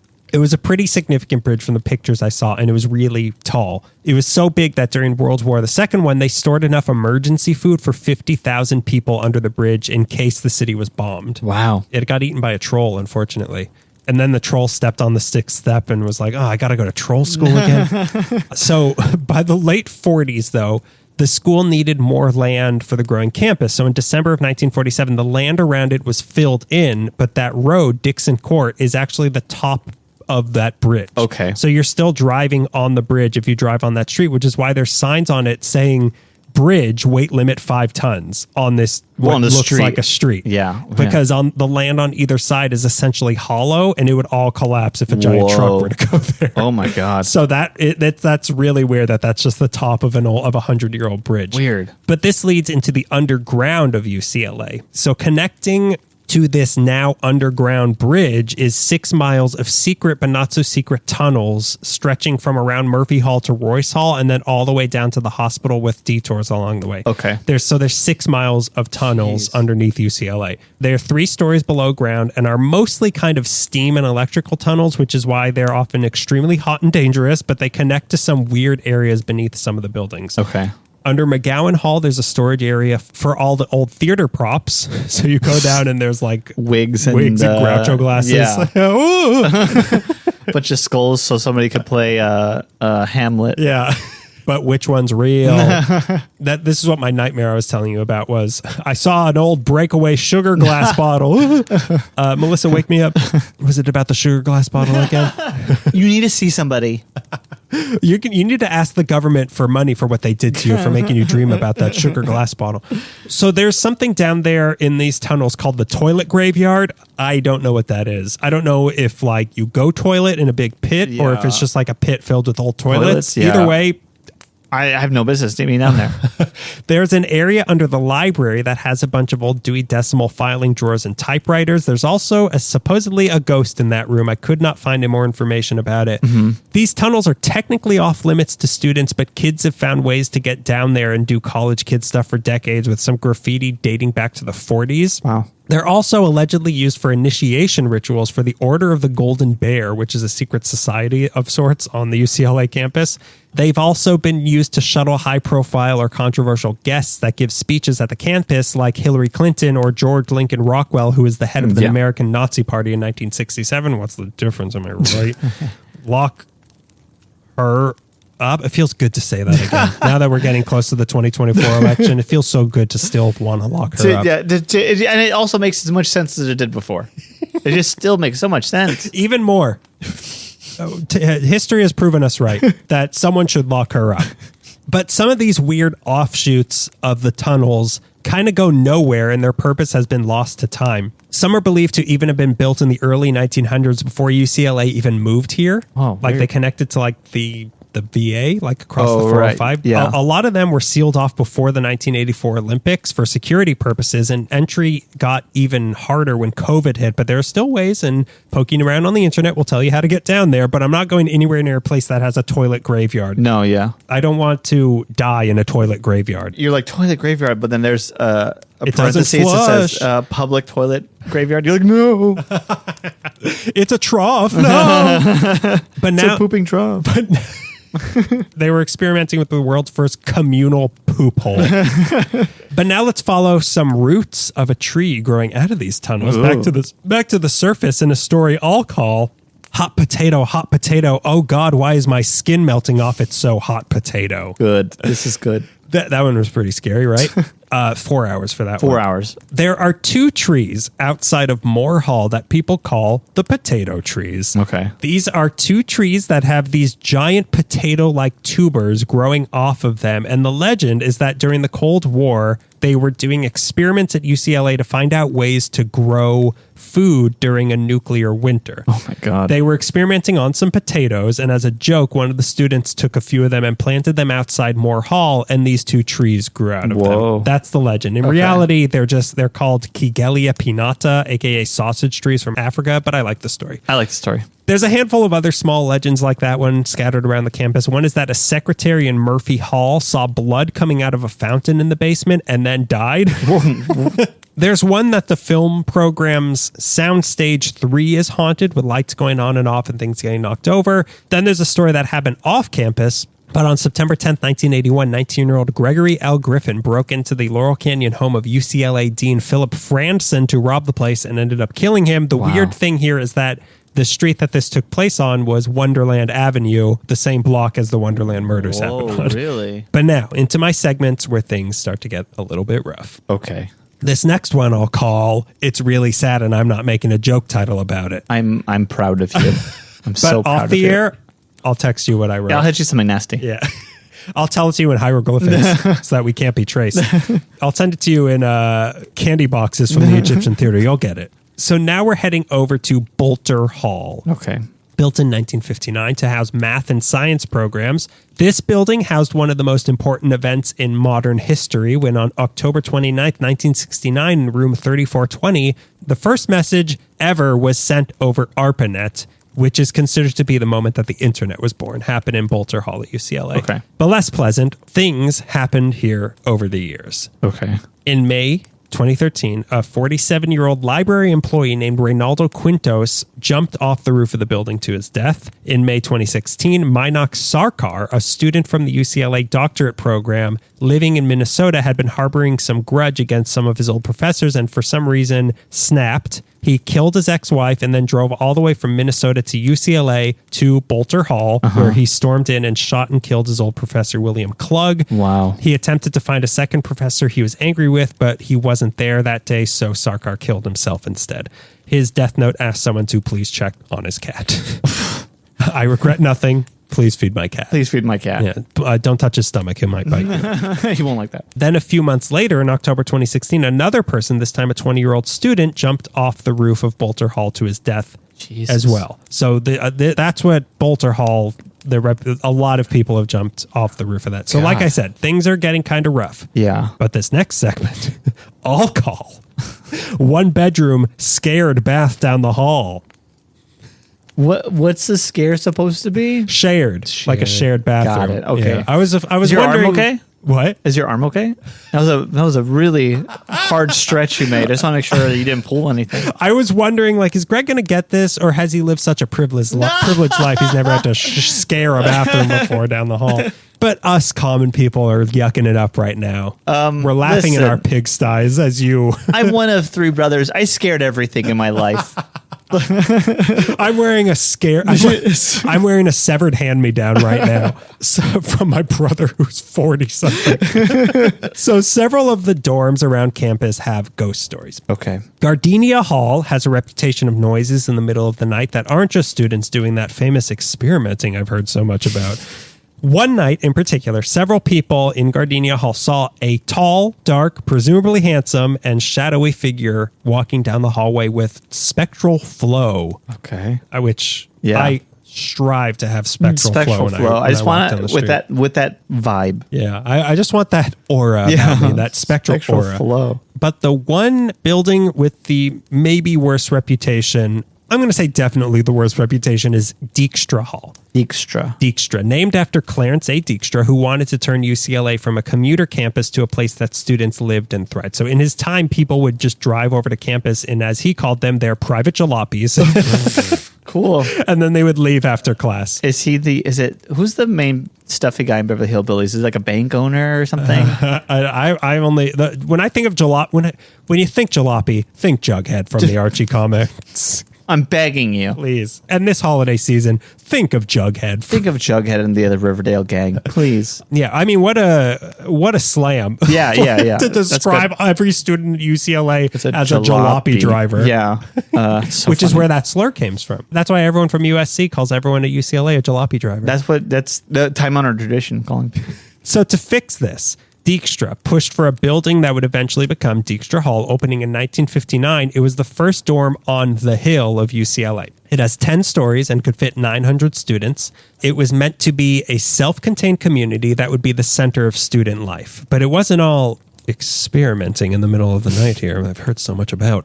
In April 1996, what a transition here. In April 1996, a student hanged themselves in their room. Oh my God. This happened again in November 2004. But the biggest story to come out of Dijkstra Hall is one of the big cold cases of LA history, that of Michael Negrete. Have you heard? Some of you have heard this one. I haven't heard Michael Negrete before. Okay, good. So I don't have to stop. Negrete was a freshman in the music program at UCLA living in Dijkstra Hall on the 6th floor. On December 10th, 1999, he was at a party in another room in the building, and sometime after midnight, he went back to his dorm to play a computer game with a friend in a different room in the building via intranet. Okay. Not ARPANET. I don't know what game this would have been in 1999. Maybe like some sort of sample of a Star Wars Episode 1. It's a demo. A demo of the Phantom Menace, of Jar Jar's Big Adventure that he got in a cereal box. Yeah. It's a demo from a magazine. He was playing 300 free hours of AOL. So he's playing on his computer. At 3:40 a.m., he logged off his computer. He went out into the hallway to give a high five to the guy he had been playing with. They both went their separate ways back to their own rooms, and that was the last anyone ever saw of Michael Negrete. Jeez. He never made it back to his room. His wallet was still there. His keys, his jacket, even his shoes were still in his room. There was no physical evidence of violence, no sign of a struggle, no clues, no hints, no suspects. He had no past of mental illness, no drug use, no enemies, no secret life. In the search, a bloodhound followed his scent to a bus stop on the other side of campus, but that made so little sense that even that was dismissed as the dog just kind of got confused. Why would it be dismissed? Because it made so little sense and there was no evidence that he was actually there. Like if he had no money and no shoes, like how they just figured like, well, dogs aren't, I know that Ringo is perfect, but most dogs aren't perfect. Makes sense though. Okay, go ahead. Sorry. But where would he go? Where would he go? Where would he have gone? There was no sign of him even leaving the building. Okay. Like there was it didn't make sense. Yeah. Michael Negrete seemed to have simply vanished into thin air inside Dijkstra Hall. That's crazy. But now this is still a cold case. Nobody knows what happened to him. But now this takes us to the part of the underbelly of UCLA that I'm most excited to get to, and I'll call this one A Rolling Bone Gathers No Moss. This here. Do you ever double pun a word like skeleton instead of skeleton? Do you ever do that? I've gone as far as a quadruple pun, but I flew so close to the Sicarus. The pun up. I flew too close to the pun. That's funny. Yeah, no, it's good. And I kind of started hallucinating and I passed out and Melissa dumped a bunch of water on me. Yeah. I saw God though when it happened. So this here is a story I was not aware of, which is insulting that nobody told me about this. And I don't know if you know about this. It is that of Dr. Thelma Moss and the Parapsychology Lab of UCLA. I don't know about this. Okay, great. Perfect. Okay. I'm really excited because this is like I said, I went into this unknowing like what am I going to find in the bowels of UCLA? And this is like a huge story. Okay. It starts with a woman born Thelma Schnee. Also, Thelma Moss, A Rolling Bone Gathers No Moss. I got it. Okay. Yeah, it's all what you did. I just wanted to make sure because I need your validation. And I won't be validating your parking. I also refuse to be validated by you, but I need it. But I refuse to. So it starts with a woman born Thelma Schnee, born on the blemishless day of January 6th, 1918, though. A different thing happened. A different storm happened that day. Yeah. It was a dark and stormy capital. So next we know of her, she graduated in 1939 from Carnegie Tech in Pittsburgh with a degree in drama. With this, she got into acting and became one of the founding members of the Actors Studio in New York City. Oh, wow. Interesting. And from there, she got into writing movies. She wrote some sci-fi TV stuff in a sci-fi movie, but her biggest claim to fame in Hollywood was writing a movie in 1954 called Father Brown that's now known as The Detective, but it was starring the man who knows what is and isn't a moon himself, Alec Guinness. Okay. So she wrote a movie starring Alec Guinness, and this is when things start getting very, very weird. Okay. It's because of Alec Guinness on one night in particular that her life changed forever. September 23rd, 1955. She was going to have dinner with Alec Guinness at a place called Villa Capri in Hollywood on McAdden, right by the Egyptian Theater. Okay. But the place was totally packed, so they turned away and left. Like you did. They went to the Star Wars Cantina instead, which he had no idea what that was at the time, but he would know pretty well. Very confused. He's not really welcome there anymore. He caused a little bit of a ruckus. One guy didn't like him, and his friend didn't like him either. Those two guys, they had death sentences on 12 systems. Also, LAPD has never found them. So as they're walking down the street to find somewhere else to eat, the Scientology building, cafeteria at the Scientology building, someone comes running out of the restaurant after them. They turn around. It's James Dean. He was a big fan of Alec Guinness, and I'm sure didn't care at all who Thelma Schnee was. So he invited them to join him at his table. So they're walking back to the restaurant. Wouldn't you know it? They pass this brand new sports car in the parking lot. The Spider. And James Dean says, hey, check this out. It's my brand new car. And he's saying, oh, it can go 150 miles per hour. It's great. For whatever reason, Alec Guinness says to him, something compels him. And he says to this man he's never met before, please do not get into that car, because if you do, it's now Friday, 10 o'clock at night. By 10 o'clock at night next Friday, you'll be dead if you get in that car. What? I have no idea how anyone reacted this other than Alec Guinness, who apologized for being so forward while being British. So Alec Guinness said this to James Dean. Alec Guinness said this to James Dean, never met before. But it was famous. Both of them famous. Both of them famous, yeah. He says this to him. What compelled Alec Guinness to say this? Who knows? Yeah. But the Friday after this, September 30th, oh my God, James Dean died crashing that car at 5:45 p.m. Wow. The weirdness of what compelled Alec Guinness to say that, and for that to then happen to James Dean, never left Thelma for the rest of her life. Right. She couldn't understand why that happened. Yeah. So not long after this, Thelma married a producer named Paul F. Moss, becoming Thelma Moss. Sure. And she got pregnant, but Paul died shortly after their daughter was born, which drove Moss into a deep depression, which caused her to attempt to take her own life twice. Okay. Therapy and medication wasn't helping, so in 1957, she tried an experimental new treatment people were trying, LSD. No, not if you're not doing well. Okay. So this actually helped her, and she decided she was wasting her time writing movies for Alec Guinness, and decided to go that old sorcerer, and decided to go back to school and got her doctorate in psychology. Okay. That old wizard?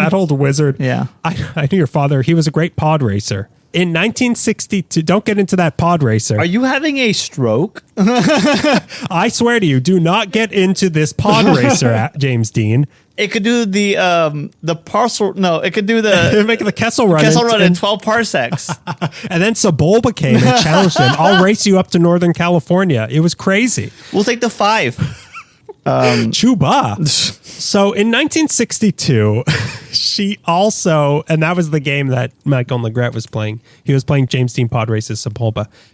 So in 1962, she also wrote a book about her depression and how LSD therapy saved her, called Myself and I, under the pen name of Constance A. Newland. Okay. Why? I don't know. With her new degree, she became a champion of alternative treatment like LSD and microdosing, essentially. This was what she was advocating for, and became even more vocal about its benefits than the other guy shouting about how great it was at the time, Timothy Leary. Mm-hmm. So they were what'd you say? Contemporaries. Yeah, contemporaries. But they're not opposing forces. They're both agreeing to the same thing. Yeah, but one agreed more. And one was cool. One hung out with Neil Cassidy, so we know who this is. But her expertise in psychology got her a tangible job in 1966, teaching medical psychology right here at UCLA in their Neuropsychiatric Institute. So she was teaching like a normal professor would there, but the Alec Guinness incident, compounded by multiple treatments of LSD, was always in her head. Yeah. And she started to focus more and more on non-traditional studies. Okay. As she put it, she wanted to understand how information is received, why dolphins separated by thousands of miles will gather together in an area near Hawaii, why the swallows return to Capistrano, which we know now is just because there was a tall building. Now they gather at the Sweet James billboard a few miles south. Right. Why a mother awakens in the middle of the night with fear that her son has been in an automobile accident, and then the phone rings. How does all this happen? This is what she wanted to understand. She didn't feel that she had any psychic powers or anything like that, but she believed that thought was a tangible energy, and she wanted to prove it. Okay. To do this, she started a secret, not so secret lab devoted to studying paranormal phenomena by use of the scientific method. This is what she wanted. She wanted to scientifically prove, like you were saying, you can't prove ghosts exist. This is what she wanted to prove. She wanted to prove that thought was tangible energy, right? She wanted to prove that that thought was an energy, psychic powers exist. Like she wanted to have scientific proof that this was possible. Secret carpool lane to all knowledge. Yes. She wanted, and other LSD thoughts. Yes. And other thoughts addled by LSD. Sure. And other high people thoughts. Sure. She was going to prove that the paranormal existed. This was not approved of by UCLA, and this was not funded by UCLA. And it's also not something they like to talk about these days, but it happened in an office right by the hospital at UCLA. Okay. She gathered a crew of students who were also interested in this sort of thing and began contacting people around LA who claimed to have abilities. They make shows about this sort of thing. This is I'll tell you what they made because of this sort of thing later. They would analyze the effects of hypnosis, claims of clairvoyance, and telekinesis. Thelma Moss was actually the person who came up with the technique of depriving people of their senses in order to strengthen their physical senses, which is what you see. Sensory deprivation. Which is what you see in literally every movie about psychic powers now. She was the one who came up with this idea. An idea that is scientifically sound. And super sexy. She would also give people a lot of drugs. Okay. Then in 1970, she went to the USSR to study a technique that she became locally renowned for, which is called Kirlian photography. Do you know what this is? No, I don't think I thought I did. I thought this was like those pictures people took in like the 1910s where you see like ectoplasm shooting out of their nose. Oh, right. Someone hanging from the back of the room or whatever. Right. Yeah. But this is a little... It's basically that, but it's a little bit different. Okay. So Kirlian photography was developed in 1937 by an Armenian man named Semen Davidovich Kirlian and his wife Valentina. So Semen was an electrician who noticed that when he photographed things with electricity pulsating through them, they would show lights and rays shooting off of them, or in other words, an aura. Okay. So the method was you would put your hand on a big sheet of film and then you would have a small electrical current pulse through your body as the film was exposed and the auras shooting off your hand would be analyzed. So the claim was that this would indicate and tell you things about your physical and emotional state. Okay. And also you would be electrocuted. And you would also get a small electrical shock. For a reward for your efforts, you will be electrocuted. So Moss firmly believed that Kirlian photography produced effects, but she didn't know what they meant, which is why she brought it back to UCLA and focused on it heavily. Okay. Almost every other scientist at the time thought it was absolute nonsense and that all they were seeing was just corona discharges from the electricity. But in either case, she seems to have been awarded something called the Douglas Dean Award from the United Nations for her peaceful collaboration with scientists from the USSR, even though it was complete nonsense. Douglas Dean. No relation. Dean of UCLA? Yeah. I see. Yeah. James Dean of UCLA? Yeah. Oh, Chuba. Take that one to Watto's shop. You could get a coin for that.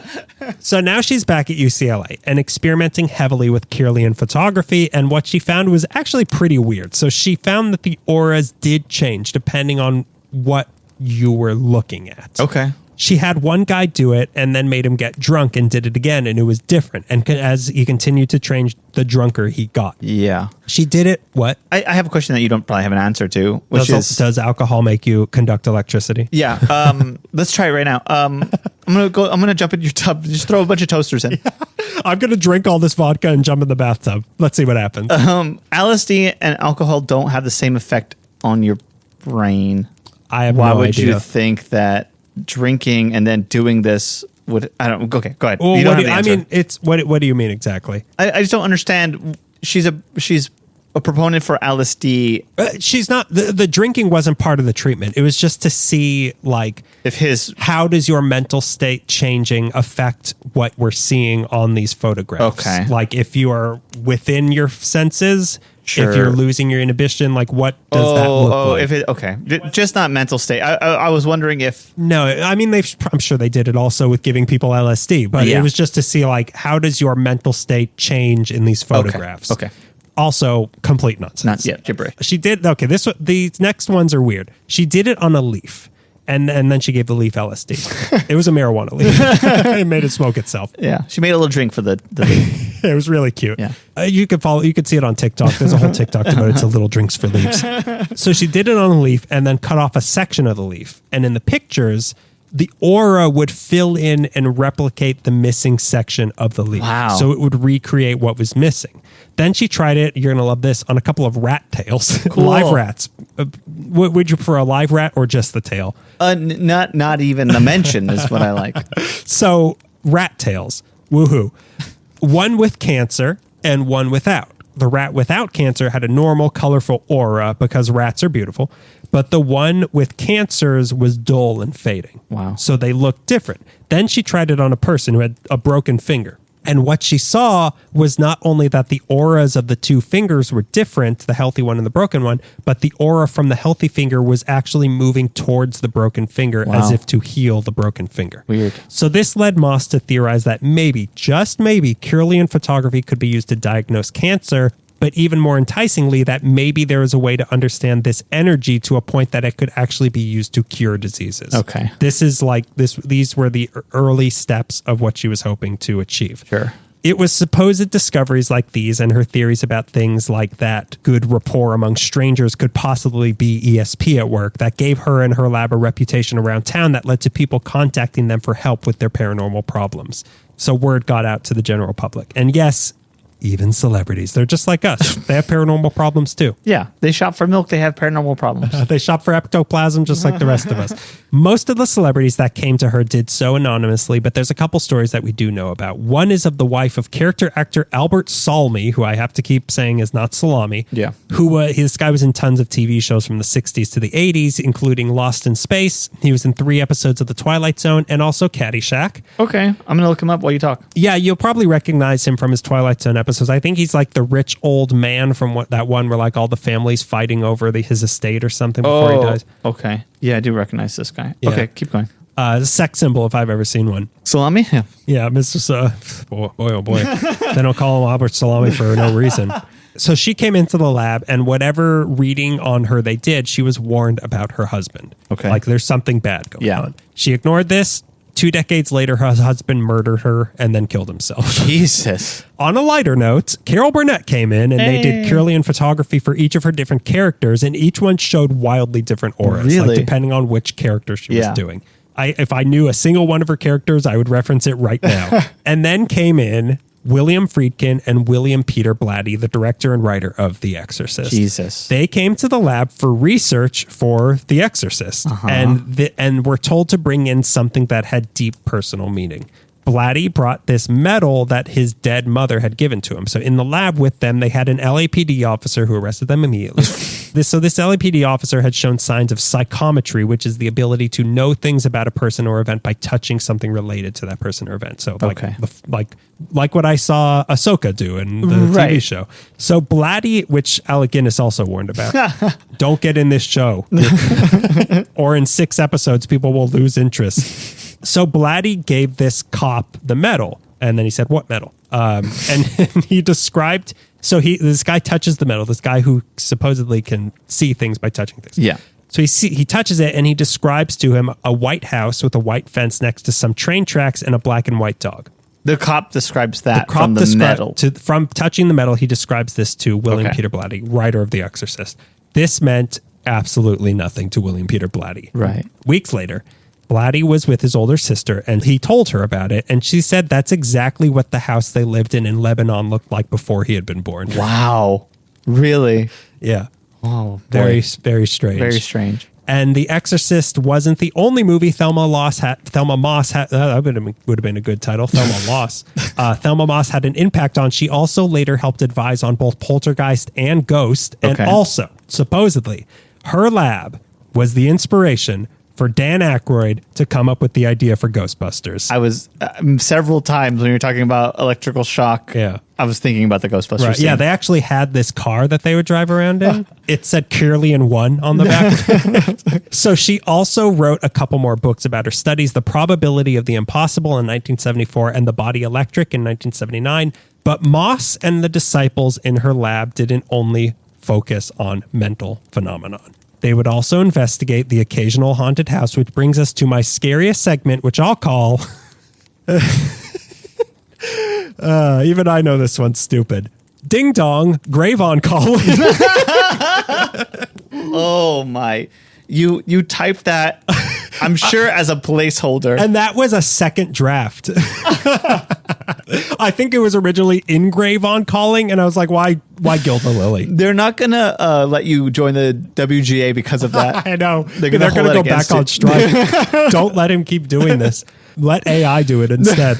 Okay, so this is the scariest and weirdest part of all of this. Related to Moss? This is part of Moss's lab. Okay. So 2 students in her lab were named Barry Taff and Carrie Gaynor. I don't know that much about Gaynor, but Taff was in his mid-20s with a degree in physiological psychology and was considered to have psychic abilities. Okay. He would bring to the lab sensitives he would meet around town, and together with them and Gaynor, they truly became Ghostbusters and claimed to have investigated some 500 haunted houses, haunted locations in Los Angeles. Okay. One of these became known as the Hollymont Drive haunting. This was a house at 6221 Hollymont Drive in Hollywood in 1976. This was a 3-story house that had a ton of your typical weird haunted house stuff was happening.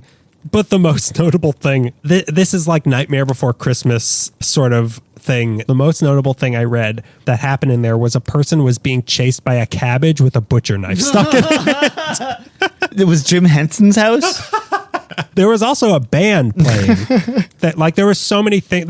Nothing particularly notable came of this. It was just like this flew, and then I was reading through the list of things they observed, and a cabbage with a butcher knife stuck in it was by far the highlight there. I'm more scared of the cabbage than the knife. Oh no! What if it gets in my mouth? Vitamin D! They even brought KTTV to film stuff in the house on May 14th, 1976, a la Ghost Watch. Yeah. But the most famous and freakiest haunted investigation, and this was what I was... Woke up in the middle of the night, sweating. Yes, this is what freaked me out on several nights of doing this research. The freakiest haunted investigation they were a part of centered around a woman named Doris Bither. Okay. Do you remember me telling you about this or no? I remember you telling me about this. I just don't remember what the story was. You will. Okay. You do. You know it by another name. Okay. She was in her 30s with 3 sons and 1 daughter from 4 different fathers with no current man in the picture. She was an alcoholic. She had severe emotional problems and a past of abusive boyfriends and a rough childhood. Things had not been easy for Doris Bither, but it was the early 70s, so she was still able to buy a house in Culver City. Okay. In August 1974, she moved into 11547 Braddock Drive, and from the start, things were weird in this house. Okay. Shortly after moving in, an old woman knocked on her door and told her, "You need to get out. I used to live here in this old house back when it was just a farm and I was a little girl. There is something very evil here. This place is haunted and you need to get out." Who would listen to this? So she stayed there, and sure enough, things started getting weird. It started with your typical haunted house stuff again. Cabbage with a butcher knife stuck in it. Boring. Oh, yawn. Yeah. I don't even jump out of bed for that. I don't even burn sage for that. The cabbage tires itself out so fast. It's not like a head of lettuce with a knife. That can go all night. If there was like an eggplant with a knife in it, I'd move. There's, banging on walls. Things were moving. Lights were flickering. Even family and friends who visited later said that they got very weird vibes from the place. Yeah. Then it moved on to sleep paralysis. And after that, things started getting physical. Okay. The children started being physically attacked. They'd be pushed and shoved and sometimes bitten and scratched by something unseen. Okay. One of the sons even almost had his arm broken. They started to gather that there seemed to be 4 distinct ghosts that were wreaking havoc in this house. Okay. One was just a harmless old man who the kids started calling Mr. Who's It, which I think is pretty cute and scary. Yeah. Who they believed was actually Doris's recently dead father. So they were like, okay, he can stay. But the other 3 were not so nice. Doris started getting physically attacked and claimed that 2 of the ghosts would hold her down while the 3rd would sexually assault her. Jesus. A very weird situation, and something had to be done. But what do you do in that situation? By chance, Doris was in a bookstore by UCLA where Taff and Gaynor happened to be either giving a lecture or were just talking to people about haunted houses that they were investigating. And Doris went up to them and explained her situation and showed them she had welts and teeth marks on her body. Jesus. They eagerly took the case and invited her into Moss's paranormal lab where they analyzed her with Kirlian photography. They then took the investigation to the house itself where Taff and Gaynor spent 10 weeks trying to figure out what is going on here. During this time, they saw a metal sheet fly off the cupboard. They saw balls of light flying past them. One time they heard a voice whisper to them, "Kiss me, kill me," and then a flower pot shot at them. Jesus. But the big event happened one night. There was a large crew. I think there was like a dozen people in the house to help with the investigation this night. Nothing was appearing, so they had Doris. They all were in her bedroom. Yeah. They had Doris yell and scream at the ghosts to show themselves. And after she did this, in the corner of the room, a smoky lime greenish figure started to appear. Oh my God. It was just the torso of a very muscular human-like body, but with no arms and no face. People started taking pictures, and after 15 seconds, it exploded into mist and was gone. Of course, the only thing that showed up in the pictures were some orbs, and in some of them, there was like a sheet of white fuzz where the figure was. But this thing started being referred to as the entity.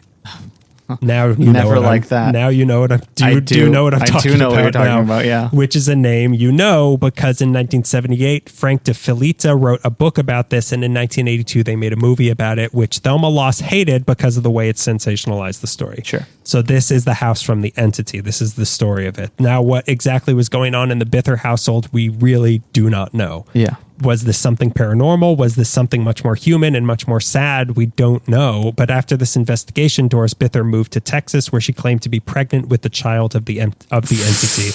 What this turned out to be was an ectopic pregnancy, I don't really, Melissa explained it to me. It's like when the egg is fertilized outside of the fetus or something. So it ends in it's like a miscarriage. Like it was, she had, something had happened, whether or not, we don't know. So she moved to Texas. She claimed that the ghost followed her there. She eventually moved back to California, but died sometime in 1999. Wow. We do not know what was going on there, but it was stories like this that the Thelma Moss parapsychology lab was involved with, and the attention they got that led UCLA to closing the lab in 1978 and firing Thelma Moss. Jeez. Thelma Moss continued her research even after the firing until she died on February 1st, 1997. And I have no other way to wrap up these stories from UCLA other than to say, remember how the first story I told you was about some potatoes growing on a tree?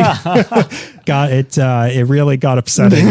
So enjoy. I hope you all have a spouse to wake you up when you're hyperventilating tonight. God. And also, we've talked about some upsetting stuff today. We just want to remind people that the suicide hotline, you can just call 988. Help us out there if you need it, because there's, we don't want that. No. We don't want that happening too. Yeah, the Entity House was a story I've considered many times, but I knew the nature of it, of the haunting, and it was something I was like, I don't want to even touch that. But I wanted to stay away from it, but that it was part of the the Thelma Moss lab, I couldn't not talk about it. No, and that's a big part of it too, especially if it's the end of her career at UCLA. So many factors, but the fact that that this book came out. God, I'm kind of very curious to read their books because the auras sound incredibly interesting. It's interesting. I feel like we end all of these episodes with, I don't believe any of this actually happened, but it's still freaking me out. To coin a phrase, I want to believe. I want to believe. A story about another disgraced person in the bowels of an institution. I feel like the Entity, the whole story with that and then the lady in San Pedro are so similar to each other. What is that house that that we covered in the San Pedro episode? Right. I forgot her name, but basically haunting. There was an investigation team. They recognized that it was very haunted. She moved and the kind of ghost followed her. Yeah. But they made a point in a lot of these stories to point out she had a lot of issues going on in her life. So I don't know what was happening. Yeah. If this wasn't something paranormal, why didn't they call the cops? Sure, but it's not just one person saying, "Oh, this is happening to me," and everyone believing her. Didn't she have investigation teams go over and also for 10 weeks and identify things? I don't know. I have no idea, but let's go there right now. Knock on the door. I heard a story about this old house. Move. I demand that you let me in. Trick or treat. So yeah, those are this year's spooky stories. I hope you enjoyed them. Sorry, old man Gonzalez just came in. I just woke up right now. Greg was having a nightmare this whole time. And you were there. And you're pointing to all the torsos, disembodied torsos in the room. And you were there. So before we get into a listener question, we're going to ask you to do one thing this month. Mm-hmm. Here's what I want you to do. This holiday season, you're with your family. You love them. Tell them you love them. And then tell them, if they're LA history lovers, tell them to listen to LA Meekly. Why not? Why not? Don't get into the discussion about world affairs. Get into the discussion. You can all be united in disliking LA Meekly. That's what you can bond over this. Yeah, you can bond over that. Yeah. Yeah. So now we have our listener question. This one is from our pal, Dan O'Keefe. Hi, Dan. On Instagram. What are neighborhoods in LA that feel the most LA and the least LA to you? And this is really tricky because LA is so many different things, but I kind of have to go off of my sphere of Los Angeles. Sure. Do you want to tell both of our most LAs first and then do our least LAs first? Yeah. Second. How many firsts do you want to do? I don't know if I have a good answer for this. I don't know if mine are good either, because it's really just my understanding or my experience of LA. Yeah. Like my understanding of LA, I'll say that driving home from Culver, or I mean, it's not my only time. When I've been haunting a particular house in Culver City, I feel like driving through Koreatown at night gives me a feeling of LA, unlike, I mean, I haven't been to a lot of cities in my life, which is why this question's so hard. I feel like... Oh, come on. You've been to Fresno. It feels like old LA, new LA, different classes of people in Los Angeles, different cultures. It's hard to pin down all what sort LA of is. mashing together in this kind of large square area. Right. I mean, I don't know, but just my understanding and having gone through there recently at a very slow pace, say the 10 freeway. Yeah, the 10 freeway. I kind of just want to say Koreatown. That's what most LA to you. Yeah, I guess so. Yeah. My most, so for me, what feels most like my LA are more suburban valley areas, like parts of Granada Hills and Lake Balboa. But I also feel like the areas that have old Hollywood 1920s types of houses, like Silver Lake and Echo Park, feel very LA to me. And also like the suburban parts of Santa Monica near the Arrow. Yeah. Those are the ones that kind of feel the most like this is what people think of LA. That's almost what I wanted to answer for Hancock Park and Los Feliz is like, this is what people maybe think of old Hollywood houses. Whoa. Phantom is ready for this episode to be over. But like the Wilshire branch of Los Angeles Public Library, like off of Beverly, it's like kind of, to me, the only thing, it can only exist in LA, which I don't know if that's true or not. Well, you've been to Fresno. What is it like? Yeah, you've been to Stockton. Oh, Phantom, no. Glorious cat just is splayed out on your table now. And I'm holding him away from the stop recording button. He immediately got comfortable. He went from like jumping off like what is like 2.5 feet off the ground, and now he's just like he jumped. New track. And Phantom just stopped the recording. And Phantom just stopped we haven't had a curse on our haunted episode in a while, and Phantom is the curse. What cat? I don't see a cat. Oh my God, Phantom! Why are you turning? Phantom's a phantom. Driving through Echo Park recently, the House of Spirits is now becoming a Crossroads vintage store. If you remember the House of Spirits near my house. Right. And just seeing how the community's changed, it like I almost out of spite want to say this is the least LA because it feels like. But I just mean when I say Echo Park, I mean like the houses. The houses like Carroll Street and all the streets like near the park. And yeah, I know what you mean. Especially when you watch movies about LA, they will sometimes go to those streets that have the palm trees and have old craftsman homes and stuff. And yeah, Echo Park, I almost out of spite want to say no and want to say it's the least LA, but that's just out of spite because I'm mad that so much has changed in my lifetime. Is that your choice for least LA? Out of pure spite. So interestingly, for my places that don't feel like LA, one I mean in a bad way, or two I mean in a bad way, and one I mean in a good way. So in the bad ways, I want to say Century City and Woodland Hills do not feel like Los Angeles because they're just big malls, which in a way is kind of Los Angeles, but not really. Century City, I would totally agree. I mean, parts of Woodland Hills maybe, but it still doesn't quite feel. Yeah, it doesn't feel right. Mm-hmm. Yeah, but in a good way, I actually say Koreatown because it feels like an actual big city rather than the wide city that like it feels so apart from what the rest of Los Angeles is that it doesn't feel like LA, and I mean that in a good way. Sure. I mean, like Koreatown, you and I are probably both thinking about like large apartments, but I'm also thinking about like old buildings people out on the street. People out on the street. I'm thinking about craftsman homes that are from the 20s. I'm thinking about what's the like the Rossmore Street looks like. I don't know. Like, yeah, it looks a little bit like San Francisco, but there's something about the connectivity of things. I don't know. It feels like LA History Street. Or if LA History had an area, it'd be like either downtown, Little Los Angeles, or Little Los Angeles, or Koreatown. Yeah. Well, there's your answer, Dan O'Keefe. It's kind of a bunch of shrugs. It's kind of we don't have a good answer for it. Here's your answer. We don't know. A great question. A hard question. If I didn't get it at like 4 hours ago, I would have gave you a better answer. So that's our annual haunted, creepy episode. Haunted Hanukkah to all of you. It's starting in a few days. Creepy Christmas to all of you. Yes. It's starting in a few days. If you want to know more about Hanukkah Gelt, you can listen to Candy is Dandy. You can.